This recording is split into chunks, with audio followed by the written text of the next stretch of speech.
পৃথিবীতে একজন মানুষই শুধু জানতেন যে তিনি পৃথিবীতে কতদিন বাঁচবেন, সেটা হচ্ছে সাইয়েদনা আদম আলাইহিস সালাম। ওনাকে বলে দেওয়া হয়েছিল তুমি পৃথিবীতে বাঁচবে 1000 বছর। সাইয়েদনা আদমের সামনে অনেকগুলো রুহু রাখা হলো।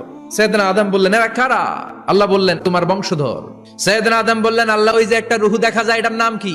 এটা তোমার ছেলে দাউদ, সে দুনিয়াতে নবী হয়ে আসবে। সাইয়েদনা আদম বললেন মাবুদ আমার ছেলে দাউদের কত বছর হায়াত আপনি দিয়েছেন? আল্লাহ বললেন মাত্র 40 বছর। সাইয়েদনা আদম বললেন মাবুদ এত ফুটফুটে সুন্দর আমার ছেলে দাউদ মাত্র 40 বছর দিলেন কেন? আল্লাহ আপনি বাড়ায় দেন, আল্লাহকে বাড়ানো যাবে না, লেখা হয়ে গেছে। সাইয়েদনা আদম বললেন আমার 1000 বছর থেকে 60 বছর আমি আমার ছেলেরে দিয়ে দিলাম।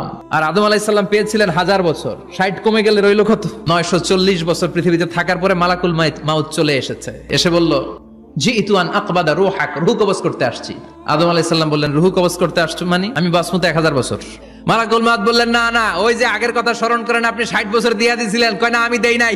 মালাকুল মাউত বলে আল্লাহ ঘটনা দেখেন দিয়া কয় দেই নাই। আল্লাহ কয় থাক কথা কইস না, আয়া পর। ভুলে গেছেন উনি। সেদিন থেকে আল কিতাব ওয়া শুহুদ মানে লিখে রাখার সিস্টেম আর সাক্ষীর সিস্টেম চালু হয়েছে।